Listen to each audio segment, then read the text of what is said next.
Yo, what's good YouTube, man? It's Clutch. We back out with another video, man. Today's video, I'm going to be showing you guys the build that I think has the potential to break NBA 2K24 on the NBA 2K23 builder. And that build is going to be the 6'8 demigod point guard builds. Now, if you guys don't know, the maximum height for point guards now in 2K24 is 6'8. They got rid of 6'9 point guards, so I feel like there might be a potential for the 6'8 to be the new demigod build.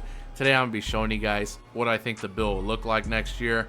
Now we're going to go point guard, and this other stuff obviously doesn't matter. The maximum height for point guards now is 6'8. They got rid of the 6'9 height at point guard, so if you want to make a 6'9 in 2K24, you will have to be shooting guard and up, so just keep that in mind. I feel like 6'8 might have the potential to break the game. Of course, everybody was complaining about the 6'9 demigods, how they were too OP and stuff like that, being able to ISO. Now, at the time of recording this video, we don't know any of the animation requirements for like pretty much anything. We don't know anything for like badges, contact dunks. We don't really know much, being honest. It really depends on what is the most broken dribble style. If it's still Michael Jordan, I don't think it's going to be 75 speed ball anymore. I think at a bare minimum, it'd probably be like an 80 speed ball. If it is, then I think 6'8 demigods definitely will take over NBA 2K24. If it's not this, personally, I think it's going to be more like 6'7. I think it's going to be more like an 85 speed ball for the Michael Jordan dribble style. I don't think they would go much higher than that. If it was like an 85 speed ball, then I think 6'7 might be the new meta. I'm gonna go 6'8 just in case maybe it's 80 speed ball. And Mike Wang did say that acceleration is definitely still more important than speed ball. Well, he didn't say that exactly, but he said the way speed ball and acceleration works in 2K24, it's exactly how it worked in 2K23. And of course, acceleration was more important, so just keep that in mind. I'm just gonna go out thinking it's gonna be maybe 80 speed ball for Michael Jordan dribble style, but again, I think the highest it would be is like 85. So if it is 85, then I would say make a 6'7. We're gonna go minimum weight and then max the wingspan out. All right, moving on to the actual build. Now let's get straight over to the playmaking. Now, of course, in this game, maximum ball handle 89 on a 6'8 gave you Hall of Fame quick first step. I don't think that's going to be the case anymore. My guess, they're probably going to want like a 90 plus ball handle for that. Again, we don't know because the actual game hasn't came out yet, and there really isn't much information on the builder. I'm just basing it on all the knowledge we have on Twitter from like Mike Wang.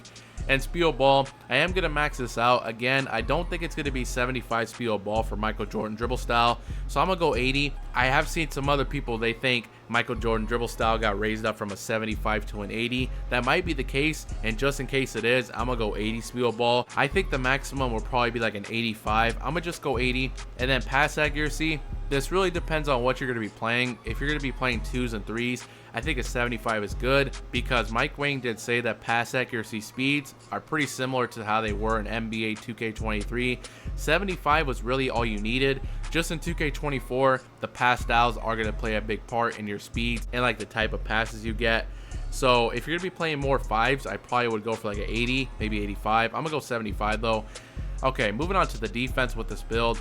Now, I do want this build to have pretty good defensive badges. I want to have like silver defensive badges, like silver clamps, at least like a silver challenger. I would also like that silver fast feet badge. That is a new badge in NBA 2K24. I'm going to put my interior defense to a 75.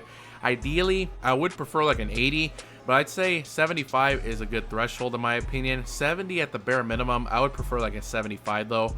And perimeter, again, I'm aiming for like silver defensive badges, like silver clamps, at least a silver challenger, silver 94 feet, silver fast feet. I think an 86 perimeter will give me all those badges, at least silver. If I could get them gold, that would be nice.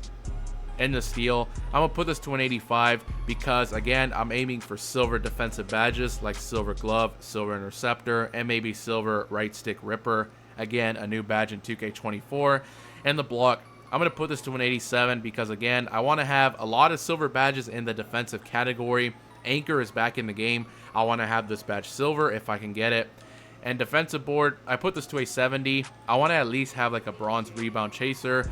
It might be a little bit higher in 2K24. I don't think it'll be 70. I think the maximum would probably be 75. If it's 75 for bronze rebound chaser next year, then go 75. I'm going to go 70. Okay, moving on to physicals. Now, they are saying that physicals like speed and acceleration are going to tie into certain badges, and who knows, it might tie into also dribble moves and stuff.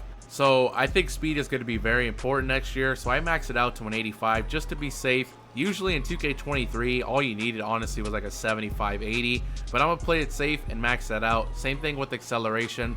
Mike Wang did say that speed of ball and acceleration pretty much work the exact same how they did in 2K23. So that determines your speed boost pretty much. Definitely want to max that out. And strength. Now they are saying that strength will tie into certain badges, and strength is going to be a lot more important this year. I feel like they say that every year though. I'm just being honest. They said the same thing for 2K23. They said, oh, you want to make a build with high strength so you can get bully, and it turns out bully was completely useless.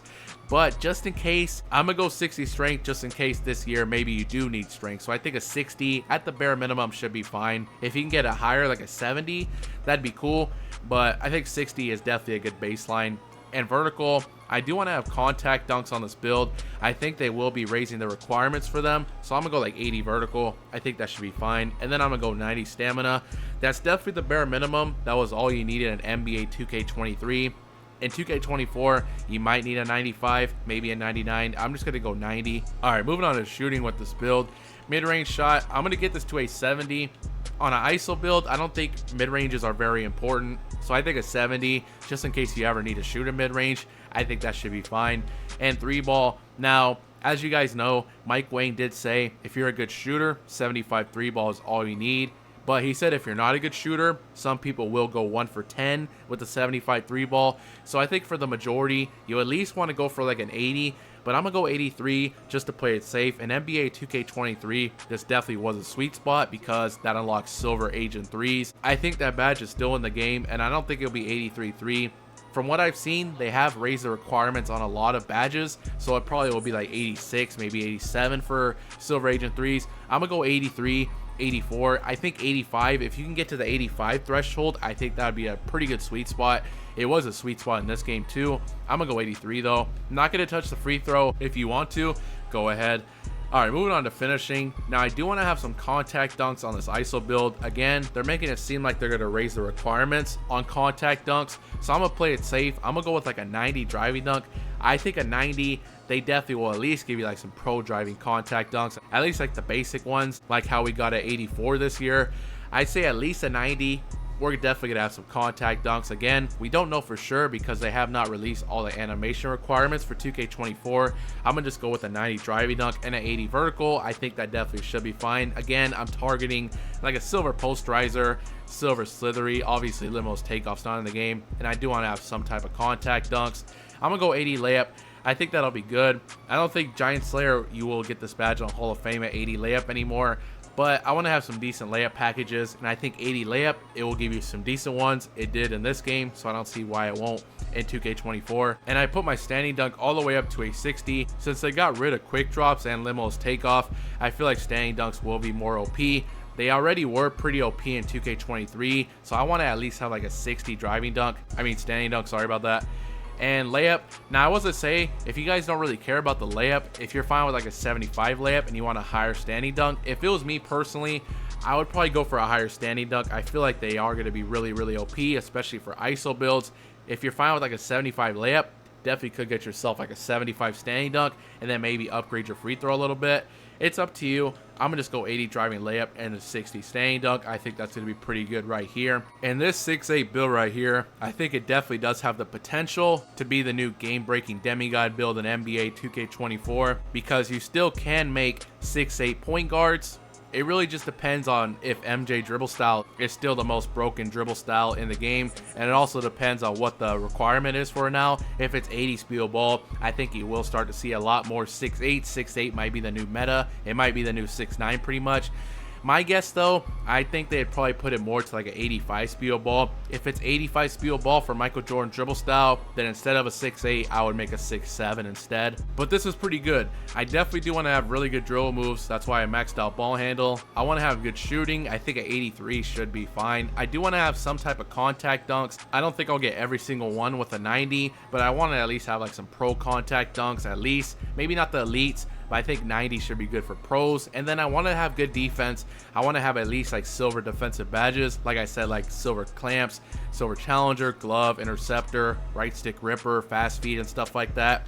I want to have decent rebounding. And again, they are saying speed and acceleration are going to tie into certain badges, maybe even dribble moves, so I want to have those maximum as possible, and I want to have a decent amount of strength just in case it's tied into more badges and it actually matters like they're saying it is this year. And then of course, as you guys know, this takeover menu is not in the game anymore. I already stated this a couple times. They divided your takeovers based on your actual categories. So it's divided into finishing, shooting, playmaking, defensive rebounding, and physicals. And whatever takeover category you decide to pick, it will give you a plus 10 to all the attributes in that particular category. I'm pretty sure you guys know that. I have stated in every single video I've made. It doesn't really matter what you pick here because this menu is not going to be in the game. Now, I definitely do think that the 6'8 demigod point guard build might have potential to be the new meta for 2K24. Like I said, if it's not 6'8, I think 6'7 will probably be the new meta. It really just depends, honestly, what that Michael Jordan dribble style requires, and it really just depends if that's still the most broken dribble style. Of course, they did come out with Pro Play, so there probably will be more animations and maybe even better ones than Michael Jordan. We'll see though, but I definitely would not sleep on this build. I know people are saying 6'6 might be the new meta. Look out for these 6'8s though. You never know. 6'8 might just be the new meta. Let me know what you guys think about this build in the comment section below. If you guys have any other builds you guys would like me to make that I think will be good on NBA 2K24 on this 23 builder, let me know down in the comment section below. I really would appreciate all the suggestions. That's pretty much it though. Make sure you guys do drop a like, subscribe if you're new, and I'm out.